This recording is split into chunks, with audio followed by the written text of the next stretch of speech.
श्री मोक्षमान प्रकाशक ग्रंथ से त्रीजा अधिकारों पर આપણે સ્વાધ્યાય ચાલી રહ્યો છે। પેજ નંબર છે 56 ઠીક છે ને? 55 બરાબર।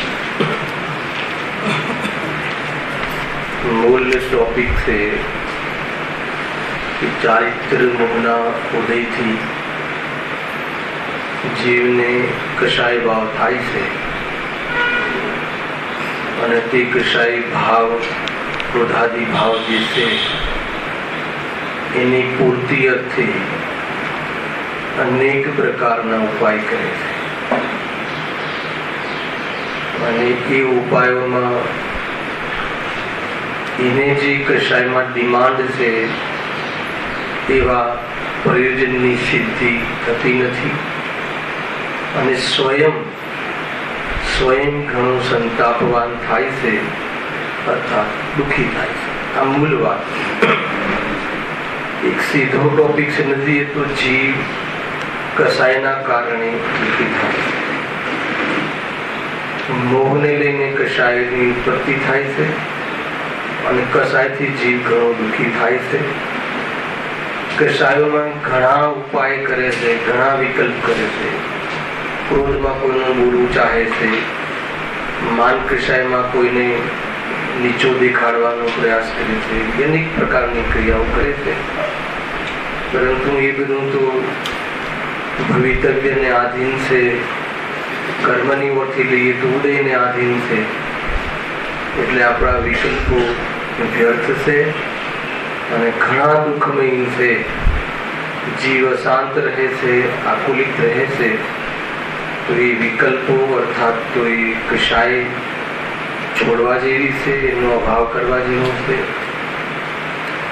જ્ઞાન સ્વરૂપી આનંદ સ્વરૂપી વિદ્વાન આત્મા બિરાજમાન છે, એને ત્યાં એક સમય એક અંતિમવ્રત કાળ જો એના દર્શન કરી લે તો આ તમામ સમસ્યાઓનું સમાધાન થઈ શકે છે। એવી જાતની ચર્ચા છે। એમાં આપણે એક કશાયોના અંતર્ગત ચર્ચાઓ કરતા કરતા પેજ નંબર 55 પર આવ્યા છીએ। એ પ્રમાણે કશાયો વડે પીડિત થતો જીવ એ અવસ્થાઓમાં પ્રવર્તે છે। વળી કસાયોની સાથે નો કસાય થાય છે। આ શબ્દ આપણે લાસ્ટ વ્યાખ્યાનમાં આવ્યા। ત્યાં આ ટોપિકના પ્રારંભમાં જ પંડિતજી લખ્યું છે કે ચારિત્ર મોહની કર્મના ઉદયથી જીવને ક્રોધાદિ કસાય અને હાસ્ય આદિ નો કસાય એમ લખ્યું છે। એ કસાયો પ્રવર્તન કરે છે, જીવ ઘણો વિહવલ બને છે એમ લખ્યું છે અને એને લઈને કુકર્મ કરે છે। કુકર્મ કરે છે એનો શું કે કશાયોના પોષણની પ્રવૃત્તિ કરે છે અને જીવ તાત્કાલિક તો દુઃખી થાય છે પરંતુ ભવિષ્યમાં પણ દુઃખી થાય એના માટે વ્યવસ્થા કરે છે। આજના અષ્ટપાઉના પ્રવચનમાં પણ હતું, વિષય સુખનું સેવન કરતા કર્મનો બંધ થાય છે, ઘણી ચર્ચાઓ હતી। હવે એ જે સેકન્ડ પોર્શન છે કશાયનો આખો પોર્શન આપણે પૂરો થયો। હવે નો કશાય, તો નો કશાયમાં નો શબ્દ લીધું હતું લાસ્ટ 2-3 લીટી આપણે કે નો કષાયમાં જે નો શબ્દ છે, નો એ અલ્પતાવાચક છે, માત્ર નિષેધવાચક નથી.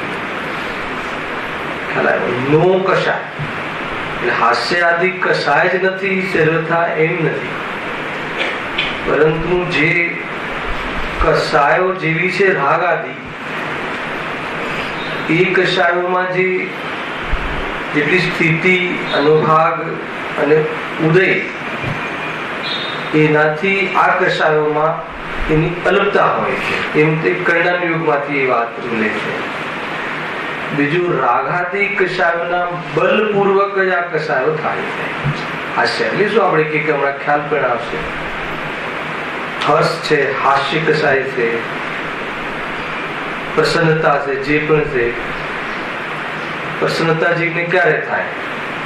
લોભ કષાય હોય, રાગની પ્રકૃતિ, એના આધાર પર આપણે બીજા અધિકારના આધારે ભેદ પણ કર્યા હતા. હાસ્ય છે, રતિ છે, અને સ્ત્રી વેદ, પુરુષ વેદ, નપુંસક વેદ, એમ 3 ને 2 5. અને બીજી કઈ? માયા અને લોભ, એ રાગ પ્રકૃતિ છે. અને દ્વેષ પ્રકૃતિ, દ્વેષનું ગ્રુપ કયું છે? ક્રોધ, માન, પછી અરતિ, ભય, શોક, જુગુપ્સા, આ દ્વેષનું ગ્રુપ છે. તો આમ રાગ અને દ્વેષ એમ 2 ભેદ કરીએ તો આ 13 થઈ. ખ્યાલ આવે? એ રીતે એ બંને એક શબ્દમાં કહેવું હોય તો ચારિત્ર મોહનીય, એમાં દર્શન મોહનીય ને ચારિત્ર મોહ કહેવાય છે. અર્થાત એક શબ્દમાં કષાય પણ કહેવાય છે. એ રીતે આપણે ગઈ વખતે એના વેદ પ્રભેદની ચર્ચા કરી. હવે જો આપણે આગળ એક કષાયનો શું, એમાં જીવ શું પ્રવૃત્તિ કરે છે એના ઉદયમાં, અને એ પ્રવૃત્તિમાં જીવ ઘણો દુઃખી થાય છે. એક શબ્દ લગાવી દેવાનો, એ પ્રવૃત્તિ થાય છે એમાં ઘણો દુઃખી થાય છે, ઘણો દુઃખી થાય છે, દુઃખી થાય છે, દુઃખી થાય છે. એમ જયારે ખ્યાલમાં આવે તો જીવ દુઃખ દૂર કરવાનો ઉપાય કરે. અર્થાત તો સુખ સમજીને જે પ્રયાસ કરે છે અને એ ભાવ છોડે. મૂળ વાત તો બધી કષાયો છે, અને કષાયોમાં ગમે છે ફટકા ખાવાનું પણ એવા મોહની મહિમા છે. ખ્યાલ આવે કે નહીં? કોઈ કે ભાઈ અમને કષાયોના ઉદયમાં જે ધક્કા પડે છે, જે ફટકા પડે છે, એમાં અમને ગમે છે. કષાય થાય છે એમાં તો પ્રવૃત્તિ દેખાય છે, પણ એમાં જે ગમે છે વાળો ભાવ જે છે, એને જે સહજતા થઈ ગઈ છે ને, એ મોહનો મહિમા છે. એમાં લાભ માન્યા વગર ત્યાં એવી જાતિની કષાયની પ્રવૃત્તિમાં દુઃખ કષ્ટ વેઠે, અને એ પણ સુખ માટે, કેવી રીતે સંભવ છે? કોઈ કષાયના અંતર્ગત કષ્ટ વેઠે છે તો કષ્ટ માટે વેઠે છે કે સુખ માટે વેઠે છે? તો એમાં કષ્ટ વેઠીને સુખ મળે એ મોહ છે. તો માનવું એ મોહ છે. અને એને લઈને આ પ્રવૃત્તિ એની લીલીછમ તેજીમાં રહે છે, વેગમાં રહે છે. કઈ કષાયોમાં એ પ્રમાણેની પ્રવૃત્તિનો વેગ ઘણો રહે છે. નહીં તો કેવી રીતે રહે? કેમ કષાયો ઠંડી નથી પડતી? કેમ તૃષ્ણા આદિ એને છીપાતી નથી? બહારના ઇન્દ્રિયો અવલંબનોના સામર્થ્ય ન હોય તો પણ તૃષ્ણા કેમ તાજી ને તાજી રહે છે? કેમ કે ક્યાંય ને ક્યાંય એની પાછળ કોઈ કામ કરે છે. શું કામ કરે છે? કે મોહ કામ. એટલે મિથ્યાત્વ બહુ, એને સૌથી કોઈ મોટો દોષ હોય તો મિથ્યાત્વ. એના ભાવ કરવા માટે ગુરુદેવ શ્રીએ સમ્યક દર્શનનો ઘણો મહિમા ગાયો અને સમ્યક દર્શનની પ્રેરણા આપી. એના વગર તું ઈચ્છાનો અભાવ થાય સંભવ નથી, અને ઈચ્છાના ભાવ વગર તું એકાગ્ર થાય એમ દમ નથી. એને જ્યાં ઈચ્છાઓ મટે તો એ વિચાર જ્ઞાન ધ્યાનમાં પણ નમે છે, શુક્લ ધ્યાનમાં, અને ત્યાં એકાગ્રતા થાય. કોઈ બી તમારું ઈચ્છા સહિતનું જે જ્ઞાન છે શૈલેષભાઈ, એ ઈચ્છાઓ હોવાના કારણે જ્ઞાન ઠીક ન રહે, ડામાડોળ રહે. એકાગ્ર ના થઈ શકે, સ્થિરતાને પ્રાપ્ત ના થાય. જેવી ઈચ્છાઓ માટે વિચારરૂપ વિચાર તો રહે, જ્ઞેયથી જ્ઞેયાંતર તો થાય, પરંતુ એકાગ્ર રહે છે જ્ઞાન. 12મા ગુણસ્થાન એકત્વ વિતર્કાદિ ભેદ છે ને બધા, પૃથક વિતર્કાદિ, શુક્લ ધ્યાનનો બીજો પાયો ને બધી છે ચર્ચાઓ, સૂક્ષ્મ ચર્ચાઓ છે. જયારે એનો યોગ બનશે તે ચર્ચા વિશેષ કરી. કુલ મળીને આપણે સિમ્પલ એમ સમજવું હોય કે આપણે જે જાણવાનો સ્વભાવ છે અને આપણે જાણવાનું કાર્ય કરીએ છીએ તો પછી આનંદ કેમ આવતો નથી? તો કહે છે કે જાણવાની, એકલું જાણવાનું નહીં, ઈચ્છા મિશ્રિત જાણવાનું કાર્ય કરીએ. એટલે ઈચ્છાઓના કારણે જ્ઞાન છે ને એનું ઢલાન, એનું ડામાડોળ રહે છે, એટલે સ્થિરતાને પ્રાપ્ત થતું નથી.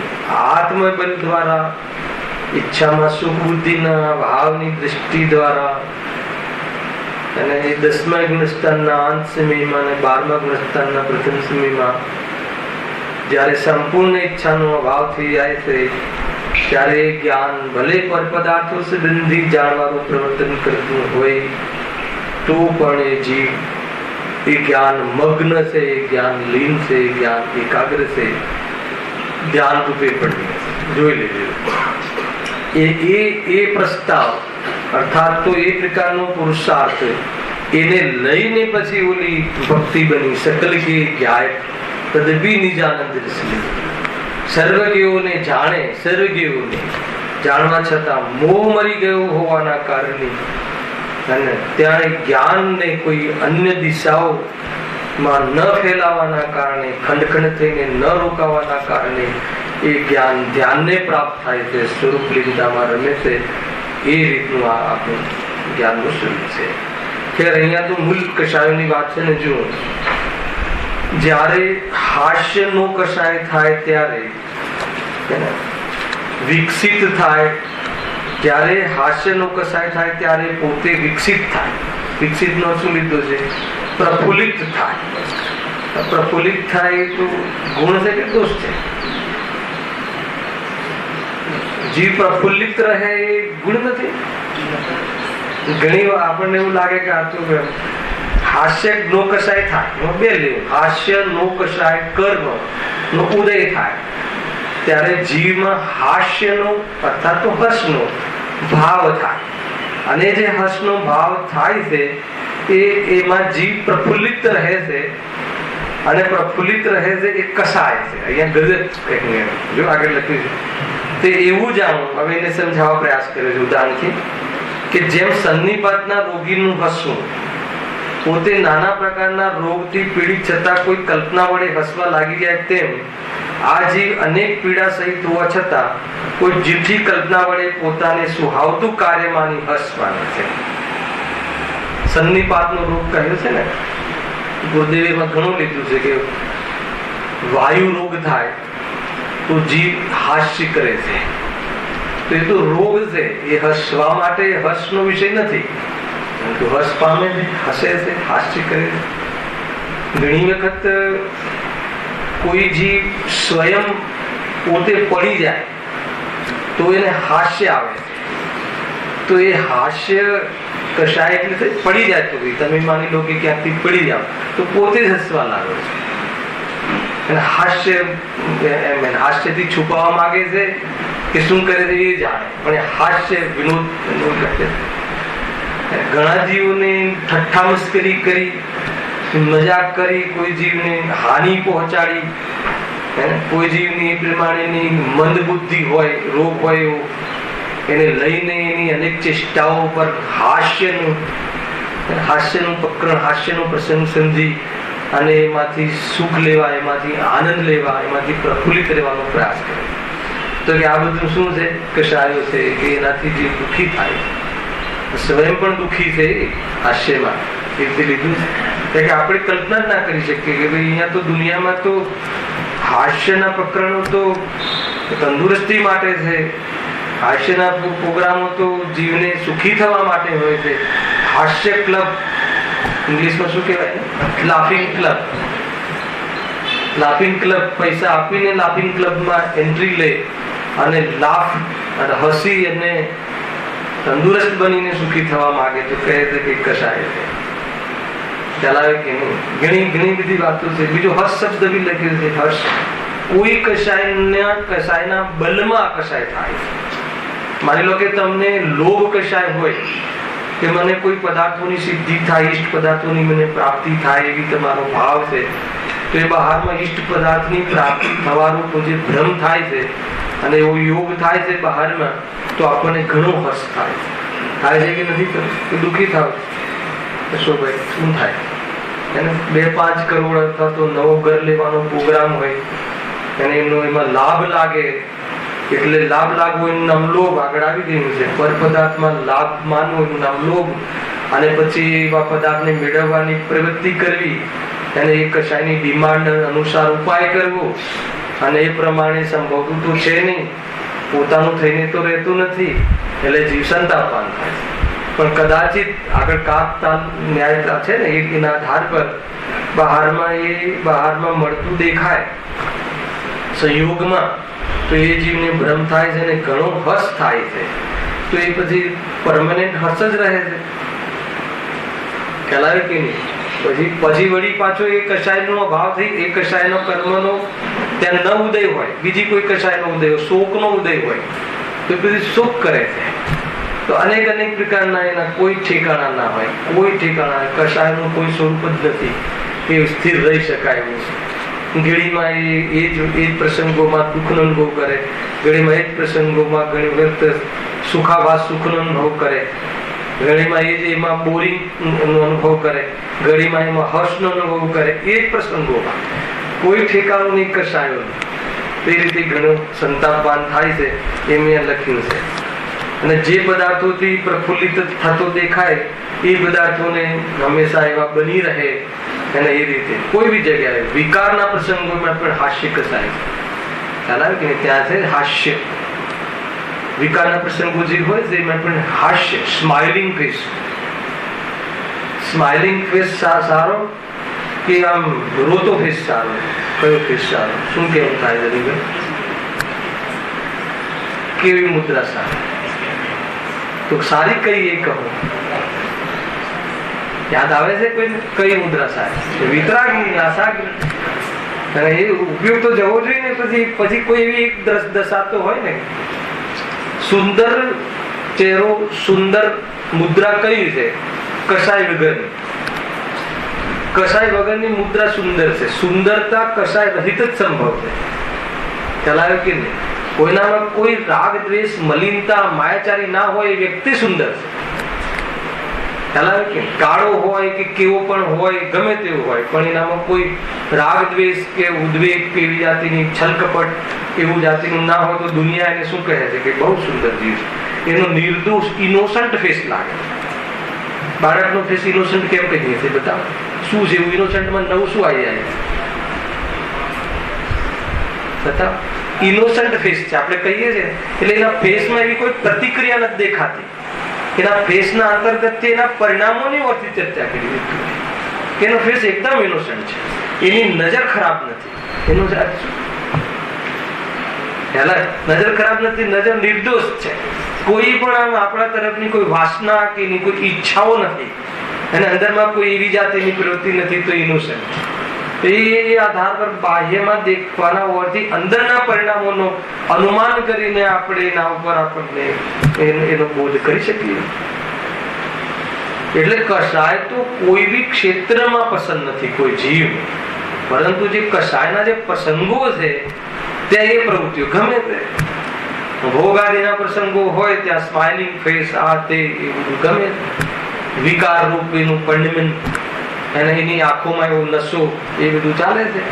તો એ રીતે આમ તમે ખોલો ને શાસ્ત્રમાં તો એવા શબ્દોમાં લખ્યું છે ને, આમ એકદમ ઓપન ચિઠ્ઠીમાં લખ્યું છે કે જીવ આવું કરે છે, એને એવું ગમે છે. એવું હોય એ તો વિકારમાં બીજું શું હોય, પરંતુ એમાં પાછું ગમે છે અને ગમે છે અને એ બધું કરે છે, પણ એને ખ્યાલ નથી કે આનાથી આજે આવ્યું ને એનાથી તને ઘણો કર્મનો બંધ પડે છે, બંધન થાય છે, અને એનાથી તું એવી જગ્યાએ જન્મીશ કે જ્યાં તને આત્મકલ્યાણનો અવસર નહીં રહે.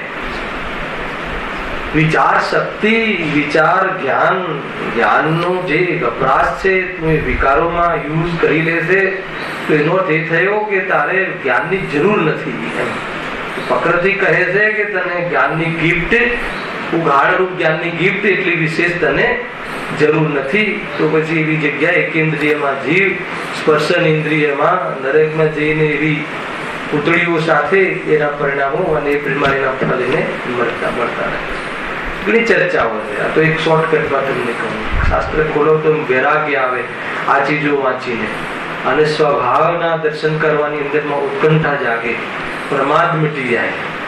ખ્યાલ આવે કે જ્યાં પંચેન્દ્રિયોમાં સુહાવે છે જીવને, સુહાવની લાગે છે, એ સૌથી મોટો પ્રમાદ છે. ભોગોમાં જઈને સુહાય એ પ્રમાદ છે. આ મગજમાં રાખી ત્યાં સુધી આપણને સમજવાનું કે પ્રમાદ છે. સન્નિપાતના રોગી જેવું હસવું થાય છે એમ કહ્યું નહીં. પોતે નાના પ્રકારના રોગથી પીડિત છતાં કોઈ કલ્પના વડે હસવા લાગી જાય છે. તેમ આ જીવ અનેક પીડા સહિત હોવા છતાં કોઈ જૂઠી કલ્પના વડે પોતાને સુહાવતું કાર્ય માને છે, પણ વાસ્તવિકપણે તો એ દુઃખી જ છે, સુખી નથી. સુખી તો ક્યારે થાય? કસાય રોગ મટતા.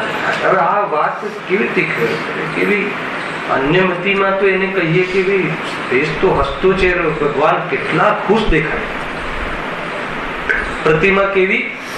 મતલબ કે હસતો ચહેરો, તો કે તને ભાવની ખબર નથી, તને સુખના પરિણામની ખબર નથી. પછી એકદમ ઓલું શોકમાં રહે તો એ પણ વિતરાગતા નથી.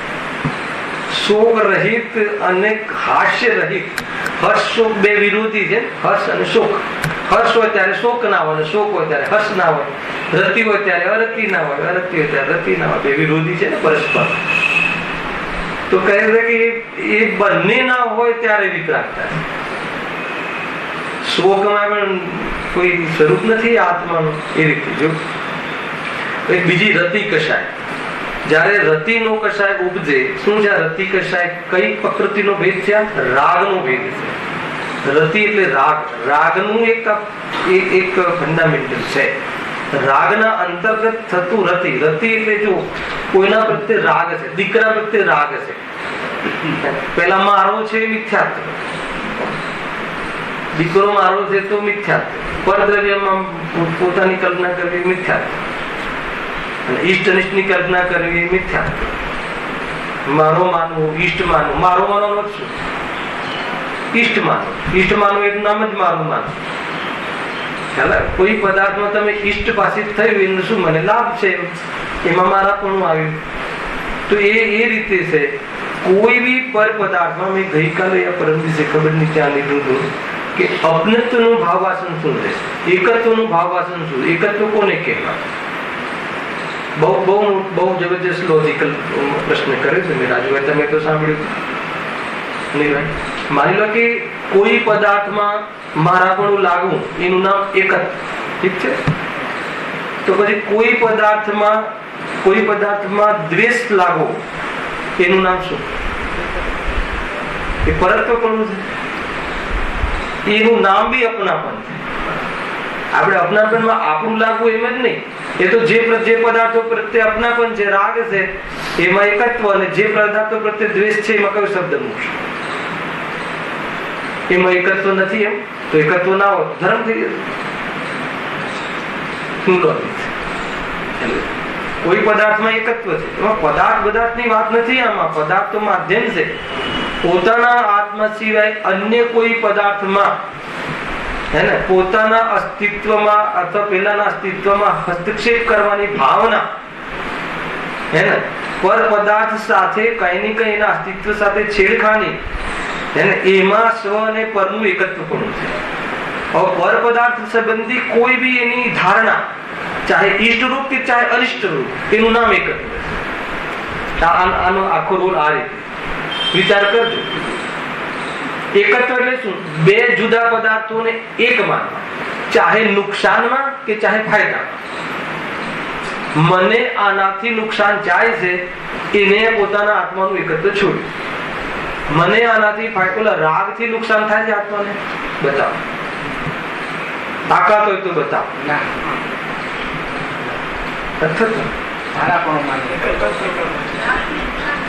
અચ્છા, મારા પણ માનું એ મિથ્યાત્વ. એ મિથ્યાત્વથી આત્માનું નુકસાન થાય છે. ભારે પ્રશ્ન છે. મિથ્યાત્વથી આત્માનું નુકસાન થાય છે.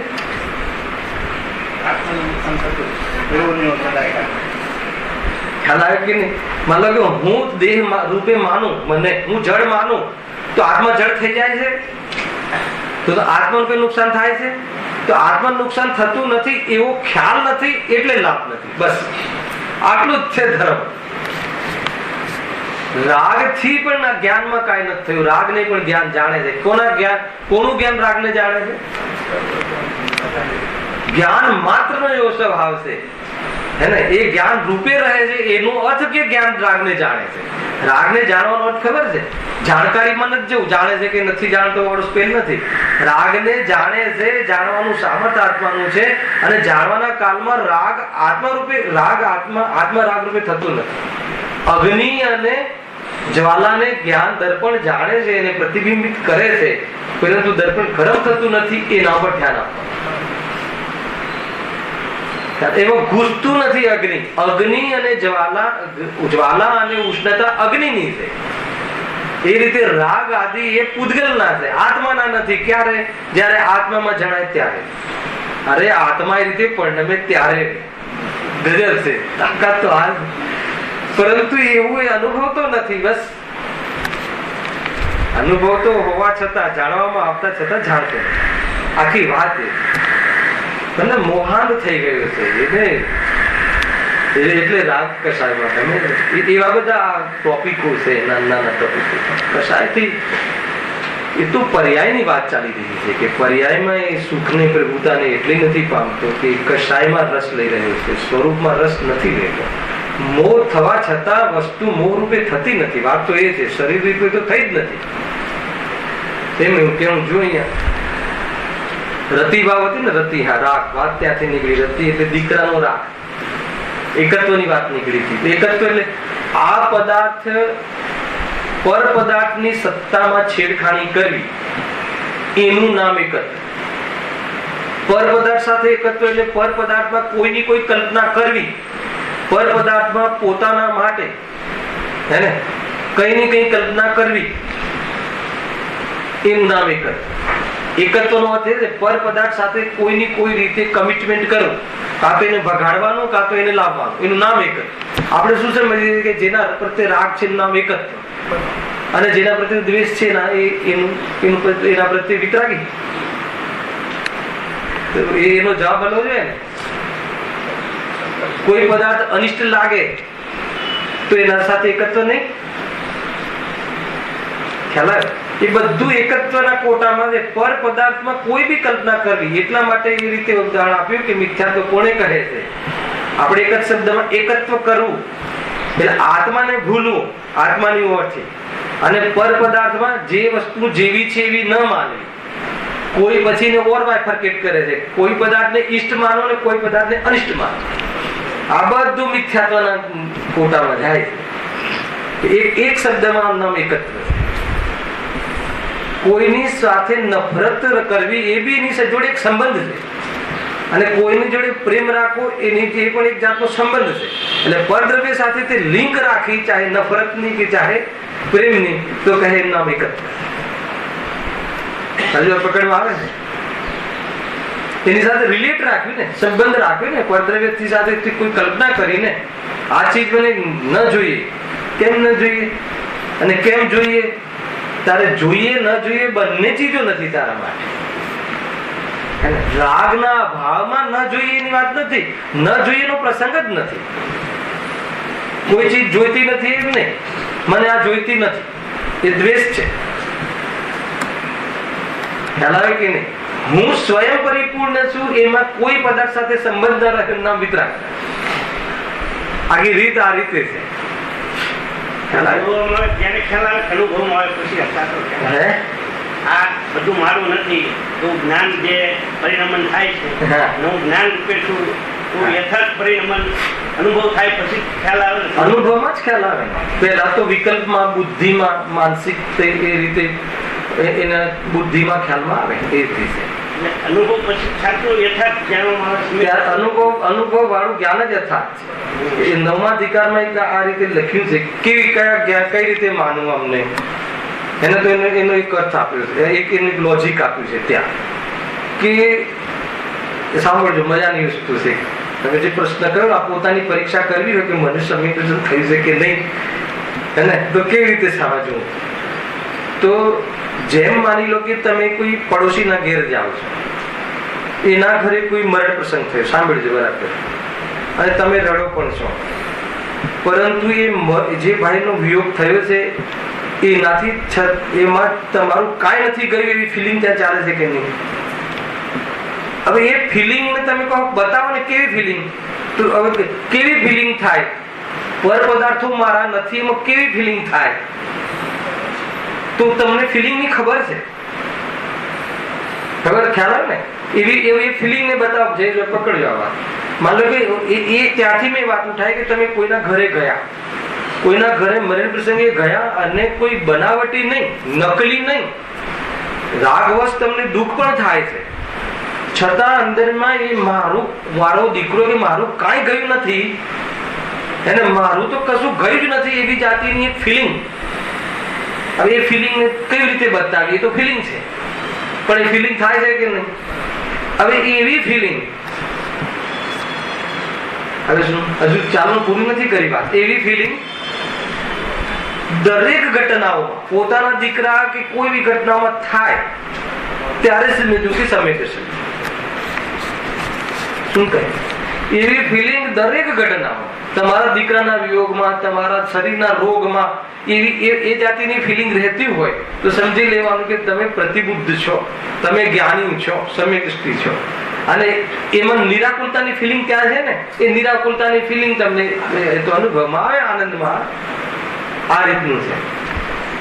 પણ એ વસ્તુને બતાવી કઈ રીતે? આ રીતે શબ્દોમાં જેટલી તાકાતથી બતાવાય એટલી તાકાતથી બતાવાય, બાકી કહી શક્યા નહીં તે પણ શ્રી ભગવાન જો. બસ એક જ વાત છે, અનુભવ કરવાનો. એ રીતે વિચાર કરજો. આ બધા 2-4 પોઈન્ટ આજે જે આપ્યા ને એમાં વિચાર કરજો, એકત્વના પોઈન્ટ પર વિચાર કરજો. આપણે જનરલી એ રીતે સમજીએ. ઘણી વખત નિશ્ચય નહીં નો વિષય જે શુદ્ધ નહીં હોય ને, એ સંબંધી જ્ઞાનને સમ્યક સમજીએ, અને વ્યવહાર નહીં વિષય સંબંધી જ્ઞાનને મિથ્યા સમજીએ, અને બે નહીં સમ્યક જ્ઞાનના હાસ છે. ઘણી બીમારી છે જો ખોલીએ તો. પ્રમાણના વિષયના જ્ઞાનને આપણે પ્રમાણ દ્રષ્ટિ સમજીએ છીએ. કાલે મારી એક જગ્યાએ ચર્ચા થતી હતી, મેં કીધું પ્રમાણ દ્રષ્ટિ કોને કહેવાય? બોલો ત્યાં. પર્યાય સહિત દ્રવ્યનું જ્ઞાન એ પ્રમાણ જ્ઞાન, બરાબર છે? પ્રમાણ જ્ઞાન એટલે સમ્યક જ્ઞાન. મહેન્દ્રભાઈ, આપ તમારા લેવલનો પ્રશ્ન ત્યાં. મતલબ પર્યાય સહિત નું દ્રવ્ય એનું જ્ઞાન એ પ્રમાણ જ્ઞાન, મિથ્યા જ્ઞાન નથી, પ્રમાણ જ્ઞાન. પછી પ્રમાણની દ્રષ્ટિ એટલે શું? વિચારજો જરા જીતુભાઈ. પ્રમાણ દ્રષ્ટિ શું? મિથ્યા દ્રષ્ટિ. પ્રમાણના દ્રવ્યમાં એકત્વ બુદ્ધિ કરવી શું? મિથ્યા દ્રષ્ટિ. અને નિશ્ચય નહીંના વિષયમાં એકત્વ બુદ્ધિ કરવી શું? સમ્યક દ્રષ્ટિ. તો પ્રમાણના વિષયને જાણ્યું તો મિથ્યા દ્રષ્ટિ થોડી થઈ ગઈ.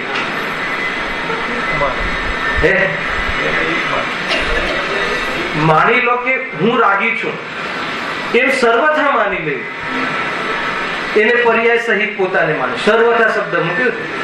હું રાગી છું એમ જાણવું એ પ્રમાણ જ્ઞાન, અને સર્વથા એમ માની લેવું એ પ્રમાણની દ્રષ્ટિ. એને ઘણું છે. ક્યારેક નયનો વિષય ખોલીશું, તેમાં એટલા બધા લોજિક છે કે જીવ ત્યાં કોઈને કોઈ એક જગ્યા ફસાઈ જાય.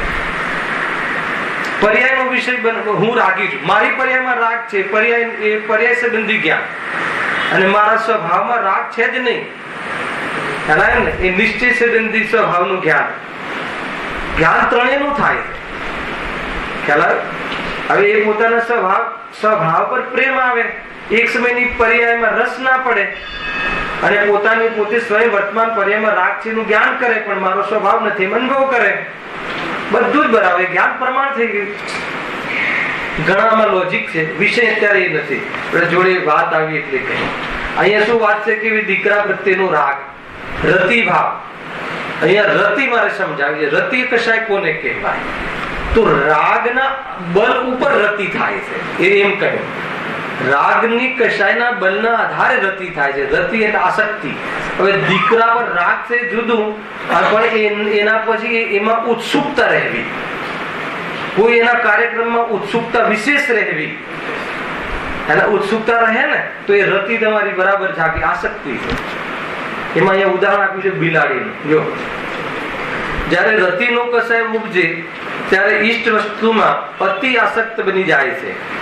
એને ઈષ્ટ લાગવી એ મિથ્યાત્વ, અને એના પ્રત્યે આકર્ષણ રહેવું એ રાગ, અને એમાં વિશેષ આસક્તિ થવી એના અંતર્ગત રતિભાવ. ઉત્સુકતા રહે. માન લો કે દીકરા પ્રત્યે રાગ તો છે. હવે આજે દીકરાના એસએસસી નું રિઝલ્ટ છે, તો કોઈ ચેન ના પડે, આ કોમ્પ્યુટર જોઈએ ને આ કોમ્પ્યુટર જોઈએ, તો એ શું છે? રતિ. હવે એના પ્રત્યે રમણતા. એ રીતે એટલી આસક્તિ છે ને કે મતલબ કે હજારો છોકરાઓ આવે ત્યારે ધડાધડી થતી હોય, ધક્કા મૂકી નાખતી હોય તો બી, અને એના છોકરાનું નામ હોય તો એટલો કાગળનો ટુકડો હાથમાં લઈ લે, છોડે નહીં. આ બધું થયું ને હમણાં બધું આવે છે એટલે ખ્યાલ આવે. લિસ્ટ મૂકે, લિસ્ટના ટુકડા થઈ જાય. હા, પેલા એડમિશન ના ચાલે છે ને ત્યાં અતિ આસક્તિ. કોઈને લાગે કે આપણને શું લાગે, એ કર્તવ્ય છે કે કસાયનું બધું કસાયનું દ્રશ્ય છે? હજુ બધા કસાયના દ્રશ્ય છે એમ છે. જો જેમ બિલાડી ઉંદરને પકડી આસક્ત થાય છે, બરાબર, ત્યારે તેને કોઈ મારે, કેમ કે ખોરાક છે એનો, ખોરાક પ્રત્યે રાગ છે એને. ઉંદર પ્રત્યે દ્વેષ છે કે રાગ છે? બિલાડી ઉંદરને પકડે રાગવશ પકડે છે કે દ્વેષવશ પકડે? ગજબ. ચિત્તુભાઈ, બિલાડી ઉંદરને મારે છે એ રાગવશ, ખોરાક છે એનો, ખોરાકનો રાગ છે એને, એનો લોભ છે એને, અને એને એ ખોરાકમાં એને અતિ આસક્તિ છે, એટલે એને કોઈ મારે તો પણ છોડતું નથી. દીકરો સ્વયં મારે તો પણ મારો દીકરો, અને તમને તમારો દીકરો સામે પડે તો તમારી જે મિલકત છે ચીનુભાઈ તમે કોણ આપશો? એવું ના થાય. પડોશી વાળો છોકરો ડેલી જયજી અંદર કહે છે, તમને કલાક પ્રવચન સંભળાવે છે, બધું કરે છે, તો એ વારે આ છોકરો વંઠેલ છે અને મૂડી ખોઈ નાખશે, તો સાચું કહો કે દીકરા પ્રત્યે તમને અંદરમાં રતિભાવ હોવાના કારણે તમારી જે પ્રોપર્ટી છે એના વિલમાં કોનું નામ નથી? વારે કામ છે ને, કસાય નું સ્વરૂપ છે. આ બધા કસાય ના શીખતું છે.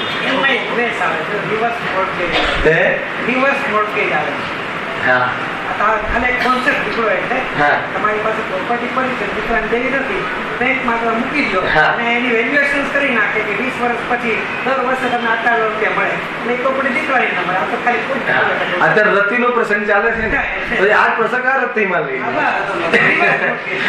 રતિનો ઉદય થાય તો આમ કરે, અને અરતિનો ઉદય થાય તો મહેન્દ્રભાઈ જે કીધું એમ કરે. હવે કસાય કઈ ચાલે છે નાગવર આધાર કોઈ બી, મતલબ દીકરા પ્રત્યે અરતિભાવ, એ પોઝિશન પ્રત્યે અરતિભાવ આવે. અને ઘણી વાર એવી પ્રવૃત્તિ કરવા છતાં રતિનો ઉદય હોય ને તો એ મારે તો બી આ કાર્ય રતિમાં આવું કરે એમ. અને અરતિભાવમાં એવું છે કે ગમે એટલું આમ સારું વર્તન કરે પણ એને અરતિનો ઉદય હોય તો કે કઈ નહીં, છોકરાઓ ખોઈ નાખશે, એના કરતા આપણે બેંકમાં આપણે અહીંયા આપી દઈએ, સંસ્થામાં. રતિ અરતિનું ભાવ છે. અથવા સંસ્થા પ્રત્યે રતિભાવ વધી જવો અને દીકરા પ્રત્યે અરતિભાવ જાગવો, બધું સાથે. એક બાજુ રતિ, એ બાજુ આ બાજુ અરતિભાવ, બધું સાથે ચાલે. આ બધાને રાગના રાગમાં ખતમ કરી નાખે. રાગ જ છે નહીં, રાગનો રાગ તો મિથ્યાત્વ નથી. ના, રાગનો રાગ આખો એ તો બહુ મોટો બાપ છે. આ રાગને જીવંત રાખવા વાળું એક મોટી બેંક છે. આ તો એ રાગના અંતર્ગત નાના નાના પરિણામો, આવા 13 પ્રકારના પરિણામો થાય છે, અને એ રીતે પ્રવૃત્તિ કરે છે અને સંતાપાન રહે છે, દુઃખી રહે છે. મૂળ વાત તો એ છે. એક સાથે આ બધા પરિણામો અલગ અલગ થાય છે. અને સુકૌશલ મુનિનું આવે છે ને ઉદાહરણ, સુકૌશલ ને સુકૌશલ મુનિ નું આવે છે. સુકૌશલ રાજકુમાર જે છે ને, તો એમને માની લો કે એમના જે પિતા છે જે મુનિ થયા કીર્તિ ધર્મ વિરાજ, તો જ્યારે એનો જન્મ થાય છે ત્યારે કોઈ જ્યોતિષે કહ્યું હોય છે કે ભાઈ આ કોઈ મુનિરાજના દર્શન કરશે આ બાળક, ત્યારે શું થશે? મુનિ થઈ જશે, દીક્ષા લઈ લેશે. હવે એના જ પિતા મુનિ થઈ જાય છે. તો એ વખતે હવે અમુક વર્ષો પછી જયારે કીર્તિધર મુનિરાજ આવે છે ગામમાં, ત્યારે એની માતા જે હોય છે, આ બાળકની માતા સુકોશલ રાજકુમારની, એ મુનિરાજના દર્શન કરવા દેતી નથી. અનેક પ્રકારના એવા ઇંતજામ કરે છે કે દર્શન કરવા જ ના જાય. એને મુનિરાજ જે આવ્યા હોય છે, જે એમના પતિ હતા સંસાર જીવનમાં, ને ધક્કા મારીને બહાર કઢાવી દે છે ગામની બહાર. કેટલો મતલબ ભારે દોષ! દીકરા પ્રત્યે કેટલો રતિ ભાવ અને પતિ પ્રત્યે કેટલો અરતિ ભાવ, દ્વેષ ભાવ, અથવા મુનિરાજ પ્રત્યે. ખ્યાલ આવે? અને પછી શું થાય છે? પછી શોક કસાય જન્મ છે. હવે છતાં જયારે કોઈ એ વખત જે રાજાના સમયની જે દાસી હતી, એ જે રાજાના સમયની, તો એના દીકરાને અર્થાત તો એ જે સુકુશલ મુનિને બતાવે, સુકુશલ રાજકુમારને, કે આ તારા પિતા હતા, મુનિ થયા, આ રીતે કોઈ જ્યોતિષે બતાવ્યું, એટલે તારી માતા આ રીતે આમની સાથે વ્યવહાર કરે. તો એમને એમ થાય એમ છે, તો એ છુપાઈને નીકળી જાય જંગલમાં. મુનિના દર્શન થતા દીક્ષા લઈ લે. આ બાજુ એની માતા જે હોય છે એટલી મતલબ કે શોક કસાય ઉત્પન્ન થાય છે કે પ્રાણ છોડી દે. પ્રાણ છોડી અને પછી વાઘણ બને છે એ જ જંગલમાં. સાંભળજો હવે શું થાય. હવે એ વાઘણ બન્યા પછી એ જયારે એ બાળક સુપોષણ મુનિ અને એમના જે પિતા હતા સંસારમાં કીર્તિધર મુનિ બંને સાથે તપ કરતા હોય, અને એ વાઘણને એ દીકરાના જીવને જોઈને ઓટોમેટિક વેર જાગે છે. એવું સ્મૃતિ જ્ઞાન નથી થતું, બસ એને જોઈને વેર. આપણને બી થાય, કોઈ વ્યક્તિને જોઈને આમ બસ દેશ જ આગળ રાખે. કશું એ વખતે કોઈ ઘટના ના ઘટી હોય તો કે પૂર્વનું કોઈ લિંક છે, અને કોઈને એક વખત મળ્યા ના હોય તો જોઈને સ્નેહ જ પ્રગટ થાય. તો બધી લિંક જે પૂર્વજન્મની કોઈ કર્મોની સાથે લેનદેન થતી હોય, તો હવે એને વેર ભાવના જાગે છે. અને એ જ જે મતલબ કે જેના માટે પ્રાણ આપ્યો હતો એ જ જીવ પ્રત્યે અત્યારે દ્વેષ થાય છે, અરતિ ભાવ થાય છે, અને એને શરીરને ફાડી ખાય છે. મુનિરાજનો જીવ તો કેવલ જ્ઞાન લઈ લે છે, અને કીર્તિધર મુનિરાજ પ્રત્યે એને કોઈ પરિણામ નથી આવતું, બાજુમાં બેઠેલા જીવ. અને ત્યાં જયારે વાઘણી શાંત થઈને બેસે છે એના પછી, ત્યારે એને ઉપદેશ આપે છે અને એને બતાવે છે કે આ જે તે આ કર્યું કોણ હતું, ત્યારે એને વૈરાગ્ય આવે છે.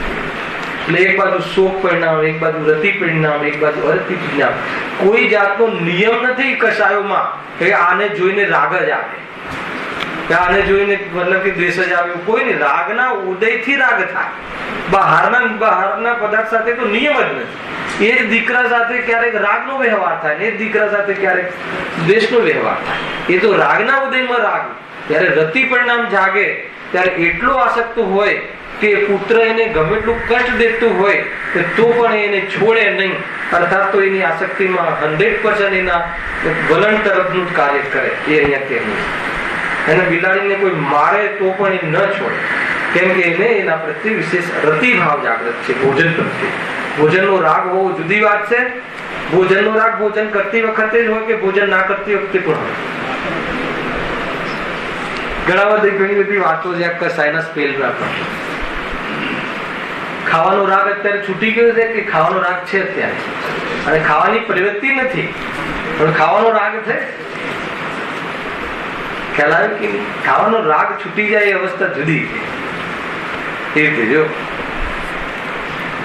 એટલા માટે જીવ છે ને કોઈ પરિણામ, મહેન્દ્રભાઈ આ બધું લોજિક મળે છે કે એક સાથે આયુ કર્મનો બંધ થઈ ગયો હોય છોડીને થઈ ગયો હોય તો બાકીના 7 કર્મ નિરંતર કેમ બંધ પડે? મુખ્ય રૂપથી પ્રકૃતિ 148 શુભ અશુભ અલગ વાત છે, પણ સાથે હું પરિણામ તો એક જ કરું છું.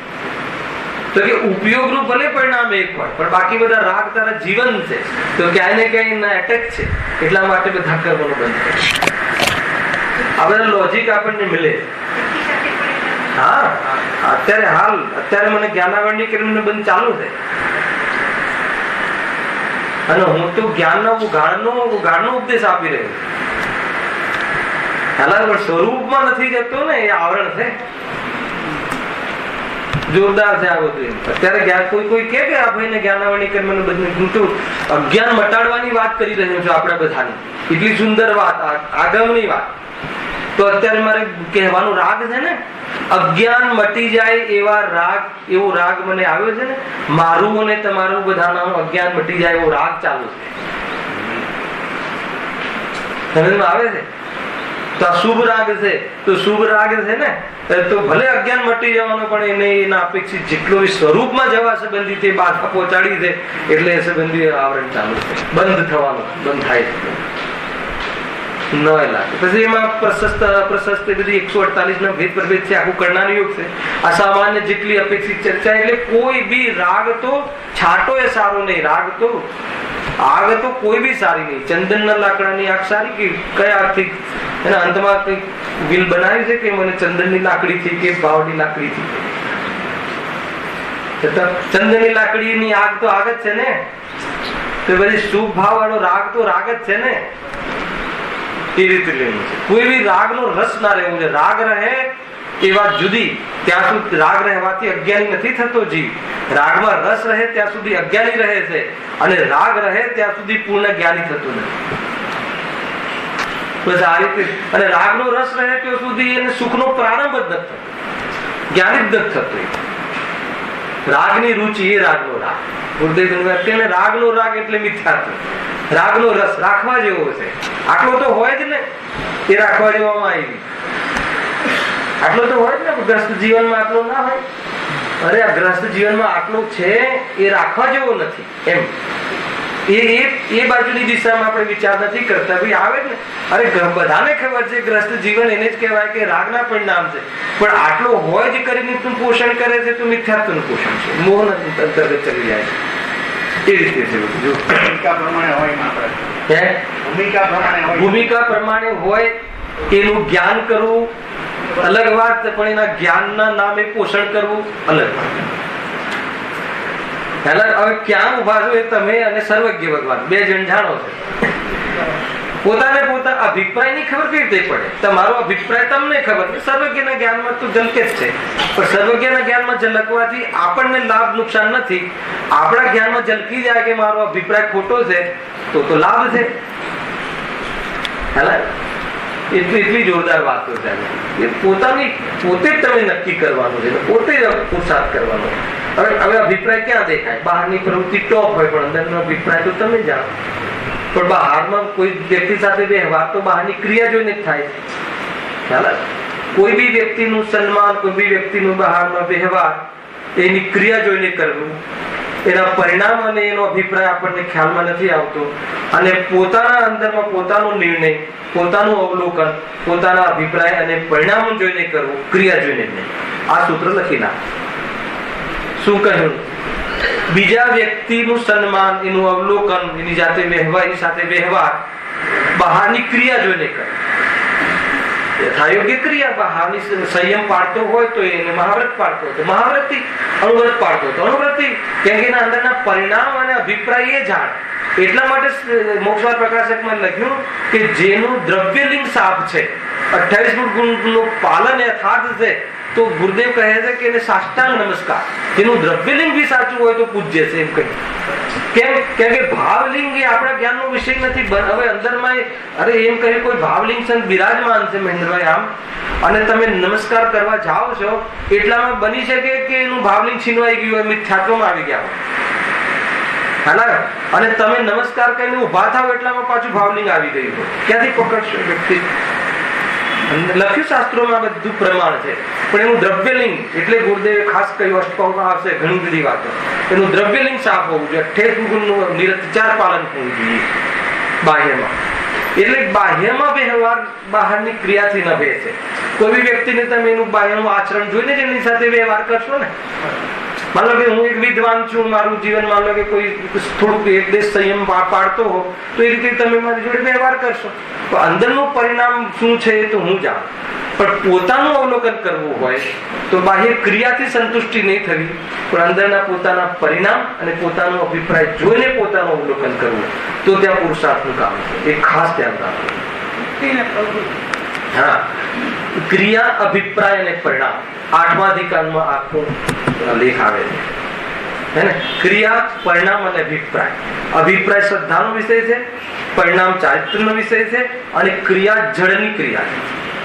આ ત્રણ ચીજનું જે મિલન છે, અને એમાં ક્યાંય ખોવાઈ ના જવાય એટલા માટે આ ત્રણની બરાબર અભ્યાસ કરવો જરૂરી છે. એમ સમજવું. જો અરતિ કશા આ પતિ ગયું. જેમ બિલાડી ઉંદરને પકડી આસક્ત થાય છે ત્યારે તેને કોઈ મારે છતાં પણ તે ઉંદરને છોડે નહીં. તે કઠિનતાથી પ્રાપ્ત થવાને કારણે તથા વિયોગ થવાને અભિપ્રાય સહિત એ આસક્તતા હોય છે, માટે તે દુઃખી છે. હવે દુઃખનું કારણ આપ્યું છે. આસક્તિના કારણે છોડતું નથી, પછી કઠિનતાથી પ્રાપ્ત થયું છે અને વિયોગ થઈ જશે તો, છીનવી લેશે તો, કોઈ લઈ જશે તો એ અભિપ્રાયથી શું થાય છે? નિરંતર દુઃખી થાય. હે ને? આપણને મતલબ કે દીકરો થોડોક મતલબ નાનો હોય, અથવા આપણને આપણો દીકરો નાનો જ લાગે, આપણો દીકરો આપણાથી ઓછી બુદ્ધિ વાળો જ લાગે, તો આપણને નિરંતર શું થાય? આસક્તિ હોવાના કારણે આ ધન આપીને છીનવી લેશે તો, ભાઈઓ લઈ લેશે તો, પાર્ટનરો ખાઈ જશે તો, નહીં આપે તો, એને એમ કરી કરી અને વર્તમાન સંબંધો બગાડે. વર્તમાન જે હિતકારી જીવો છે એ હિતકારી છે એ પણ એની બુદ્ધિમાંથી નીકળી જાય. આવું થતું હોય. હા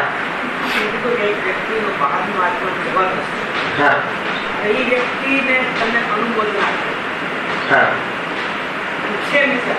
એટલે કે અભિપ્રાયની અંદર આપે છે. ભલે પરિણામની કેસ ફોર એક્ઝામ્પલ લઉં છું કે બહારનું આચરણ જબરદસ્ત છે, હજી અભિપ્રાયનું કહેવાનું નથી. અને એ બહારના આચરણની હિસાબે यदि આપણે જીવની અનુમોદના કરીએ તો આપણો પોતાનો કોઈ દોષ નથી આવતો. બહુ સારો પ્રશ્ન છે, પણ એની સામે હું પ્રશ્નથી જવાબ આપે કે કોઈ બી વ્યક્તિ ચતુર્થ ગુણસ્તા અને સમ્યક દ્રષ્ટિ છે. સાંભળજો. અસ્પર્ધમાં બધું આવી ગયું. હા, અસ્પર્ધમાં બહુ ખુલાસા. હા, કોઈ બી વ્યક્તિ સમ્યક દ્રષ્ટિ છે કે મિથ્યા દ્રષ્ટિ છે એનો નિર્ણય કઈ રીતે કરશે? બહુ મોટો વિષય છે, મિનિટ 5 જ છે. એ જો આરામ બહુ મોટો વિષય, જોરદાર વિષય છે આ. બાકી ભાઈ માની લો કે એવો ગ્રહિત મિથ્યાત્વ હોય ને, ગ્રહિત મિથ્યાત્વ એ તો માથે ચડીને બોલે, કુદેવ કુગુરુ દોરા ધાગા કરાવે, એ તો દેખાય, પણ અગ્રહિત મિથ્યાત્વ તમે કઈ રીતે પકડશો? માની લો કે જે એવો એક અગ્રહિત મિથ્યાત્વ નો ફોટો ખેંચ્યો છે શાસ્ત્રોમાં કે જેને 11 અંગ અને 9 પૂર્વનું જ્ઞાન હોય. સાંભળજો. અને આ ચરણાની યોગની આજ્ઞા અનુસાર મહાવ્રતી હોય, સાચા દેહ શાસ્ત્ર ગુરુની પાકી શ્રદ્ધા હોય, અને શુક્લ લેશ્યાના અંતર્ગત એને કોઈ ખાર મતલબ ચીરી નાખે તો બી ઉહ તરીકે ના કરે, દ્વેષ આંખનો ખૂણો લાલ ના થાય એવી એની શુક્લ લેશ્યા હોય, છતાં પણ અગ્રહિત મિથ્યા દ્રષ્ટિ હોય. પણ એ અગ્રહિત મિથ્યા દ્રષ્ટિ સર્વજ્ઞના જ્ઞાનમાં તમે કઈ રીતે પકડશો?